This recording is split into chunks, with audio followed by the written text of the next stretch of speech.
கர்த்தருடைய பரிசுத்த நாமத்திற்கு மகிமையுண்டாகட்டும். ஆண்டவராகிய இயேசு கிறிஸ்துவின் நாமத்தினாலே அன்பு கர்த்தருடைய பிள்ளைகளாகிய தங்கள் அனைவருக்கும் ஸ்வீட் ஊழியத்தின் சார்பாக வாழ்த்துக்களையும் ஸ்தோத்திரங்களையும் தெரிவித்துக் கொள்கின்றேன். ஒரு புதிய மாதத்தில் நாம் சந்திப்பதற்கு கடவுள் நமக்கு கிருபை கொடுத்திருக்கின்றார். ஒவ்வொரு மாதத்தையும் நாம் கடந்து வருவது எத்தனை இனிமையான ஒன்றாக இருக்கிறது. ஒவ்வொரு மாதமும் நமக்கு சொல்லித் தருகிறதான அனுபவங்கள் என்ன, கடவுள் எவ்வளவு பெரியவராக நல்லவராக நம்முடைய வாழ்க்கையில் இருக்கிறார் என்பதை நாம் நினைத்து பார்க்கும் பொழுது உண்மையாகவே நாம் எவ்வளவு தூரம் ஆண்டவருக்கு நன்றி செலுத்தினாலும் அது ஏற்புடையதாக இருக்கவே முடியாது. காரணம் என்ன? அவ்வளவு கிருபை, அவ்வளவு கிருபை. அன்பு கடவுளுடைய பிள்ளைகளே, ஒருவேளை நீங்களும் நானும் கடவுளுக்கு அவ்வளவு நல்லவர்கள், மற்றவர்கள் எல்லாம் அப்படி கடவுளுக்கு உகந்தவர்களா இல்லை, ஆகவே இந்த உலகத்தில் அவர்கள் இல்லாமல் போய்விட்டார்கள் என்று நாம் சொல்லவே முடியாது. கடவுளுடைய இரக்கம் இன்றைக்கும் நம்மோடு கூட இருந்து அதிசயமாக கடவுள் நம்மை பாதுகாத்து கொண்டு வருகின்றபடியினாலே ஒரு புதிய மாதத்திற்குள் நாம் வந்திருக்கின்றோம். இந்த புதிய மாதம் நிச்சயமாக நம் ஒவ்வொருவருக்கும் அது மிகுந்த ஆசீர்வாதமான ஒரு மாதமாக அது இருக்கும் என்று சொல்லி நான் கடவுளுக்குள் நிச்சயித்திருக்கின்றேன். அதற்காக தொடர்ந்து நான் ஜெபிக்கின்றேன். இந்த ஆண்டை துவங்கும் பொழுது நாம் எழும்பி பிரகாசி, உந்தன் ஒளி வந்தது என்று கடவுள் நமக்கு வாக்குத்தத்தமாக கொடுத்தார். அந்த வார்த்தையை சார்ந்து அந்த அதிகாரத்தில் இருக்கிறதான ஒவ்வொரு வசனங்களை நாம் தியானித்து கொண்டிருக்கின்றோம். இந்த மாதத்திலும் அதே அதிகாரத்தில் கடவுளுடைய மகிமை நம்மீது வீசும் பொழுது அல்லது கடவுளுடைய மகிமை நம்மீது காணப்படும் பொழுது நம்முடைய வாழ்க்கை எப்படியெல்லாம் மாறும் என்பதை தொடர்ந்து தியானித்து கொண்டு வருகின்ற நாம் இந்த 5வது மாதத்தில் கடவுள் நமக்கு கொடுக்கின்ற வசனம் 20வது வசனம். ஏசாயா 60ஆம் அதிகாரம் வசனம் 20. உன் சூரியன் இனி அஸ்தமிப்பதில்லை, உன் சந்திரன் மறைவதும் இல்லை, கர்த்தரே உனக்கு நித்திய வெளிச்சமாயிருப்பாய். உன் துக்க நாட்கள் முடிந்து போ, உன் துக்க நாட்கள் முடிந்து போ. கடவுளுடைய பரிசுத்த நாமத்திற்கு மகிமை உண்டாகட்டும். என் அன்பு கடவுளுடைய பிள்ளைகளே, கர்த்தருடைய மகிமை ஒரு மனிதனுடைய வாழ்க்கையில பிரவேசிக்கும் பொழுது அந்த மனிதனுடைய வாழ்க்கை அசாதாரணமான ஒரு வாழ்க்கையாக மாறிவிடுகின்றது. தாவீது ஒரு சாதாரண வாலிபனாகத்தான் இருந்தார். ஒரு நாள் எல்லாரை போலவும் அவர் தன் ஆடுகளை அங்கே மேய்த்து கொண்டிருக்கின்றார். திடீரென்று சொல்லி துஷ்ட மிருகம் என்ன செய்கின்றது? அவருடைய ஆடுகளை பிடித்து கொண்டு செல்லும்படியாய், உணவாக்கி கொள்ளும்படியாய் ஓடி வருகிறதை நாம் பார்க்கின்றோம். ஆனால் என்ன நிகழ்கின்றது? இந்த தாவீது செல்லுகின்றார். தாவீது சென்று அந்த மிருகத்தை தன்னுடைய கரங்களினாலே கிழித்தெறிந்து கொன்று ஆட்டை மீட்டெடுக்கின்றார். கோலியாத் கடவுளுடைய பிள்ளைகளுக்கு விரோதமாய் வந்து நின்று நிந்திக்கின்றதை, தூஷிக்கின்றதை நாம் பார்க்கிறோம். அப்படி செய்து கொண்டிருக்கும் பொழுது எல்லாரும் பார்த்து அஞ்சு பயப்படுகின்றார்கள். ஓ, இந்த மனிதன் இவ்வளவு பெரிய தைரியசாலியாய், இவ்வளவு பராக்கிரமசாலியாய் இருக்கிறார், இவரை நாம் என்ன செய்ய முடியும் என்று நினைக்கிறார்கள். ஆனால் தாவீது என்ன செய்கிறார் தெரியுமா? நீ நிந்தித்த இஸ்ரவேலின் தேவனாகிய கர்த்தருடைய நாமத்தினாலே நான் வருகிறேன் என்று சொல்லி அந்த கோலியாத்தை அப்படியே கொன்று போடுகிறதை நாம் பார்க்கின்றோம். கர்த்தருடைய மகிமை உன்மேல் உதித்தது. கடவுளுடைய மகிமை நம் மீது வரும் பொழுது நாம் நம்முடைய வாழ்க்கையில அசாதாரணமானவர்களாக, ஒரு யூனிக் பர்சனாக, வித்தியாசமானவர்களாக நாம் மாறுகின்றோம். அன்பு கடவுளுடைய பிள்ளைகளே, கடவுளுடைய மகிமை அப்படி நம்முடைய வாழ்க்கையை நிரப்பி ஒவ்வொரு நாளும் நம்மை வழிநடத்தி கொண்டிருக்கிறது. இந்த மாதத்துல அப்படி கர்த்தருடைய மகிமை நம் வாழ்க்கையில என்ன செய்ய போகிறது என்பதை இன்றைக்கு நாம் வாசித்தோம் அல்லவா? அந்த வசனத்தினுடைய இறுதி வார்த்தை இப்படி சொல்லுகிறது, உன் துக்க நாட்கள் முடிந்து போ, உன் துக்க நாட்கள் முடிந்து போ. அப்படியானால் இன்றளவு காலங்கள் ஏதோ ஒரு காரணத்தின் நிமித்தமாக, சூழ்நிலை நிமித்தமாக துக்கங்களும் வேதனைகளும் ஒன்றன் பின் ஒன்றாக நம்மை நோக்கி வந்து கொண்டே இருந்திருக்கலாம்.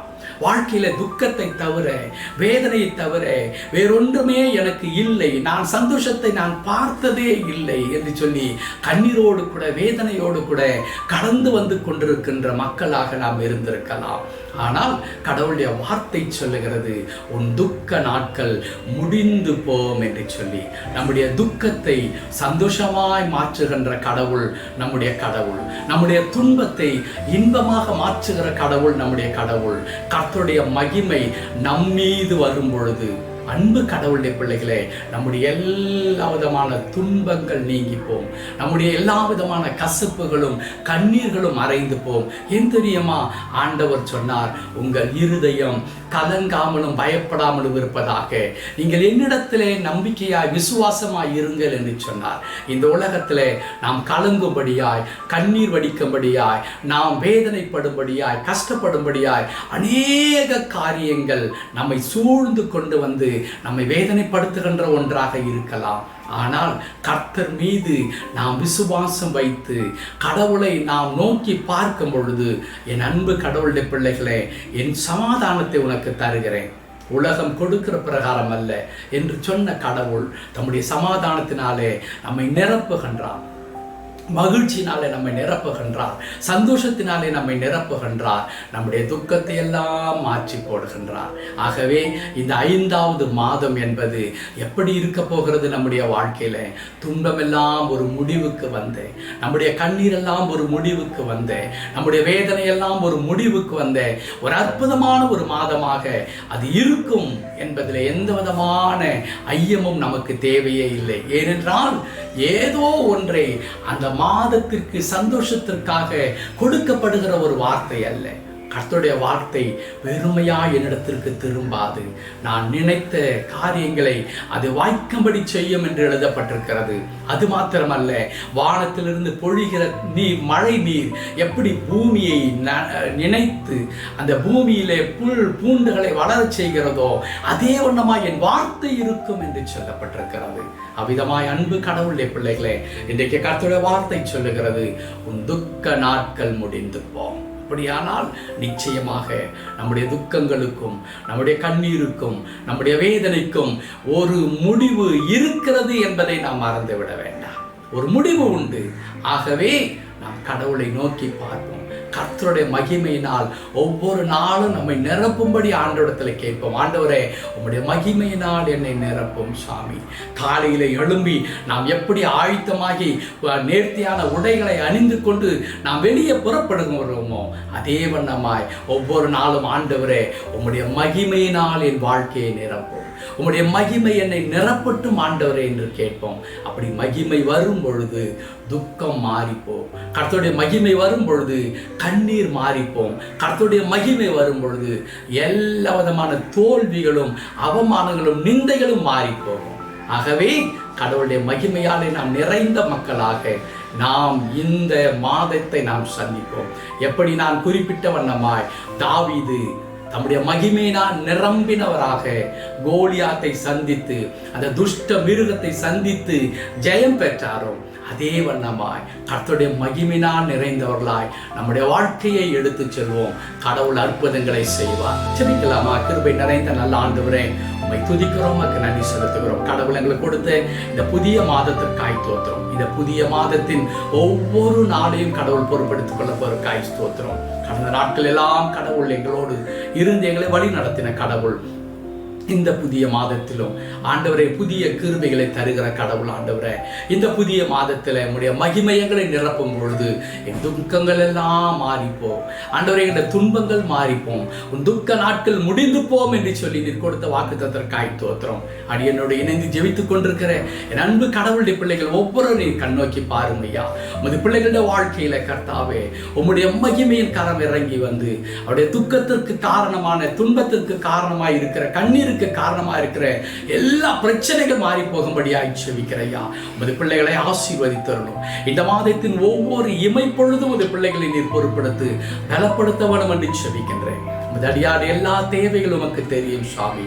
இந்த மாதம் முழுவதும் கர்த்தாவே, உமது பிள்ளைகள் ஆரோக்கியத்திலும் பொருளாதாரத்திலும் வேற எந்த விதத்திலும் குறைவில்லாதவர்களாக மகிழ்ந்திருக்க கடவுள் கிருபைகளை தாரும்.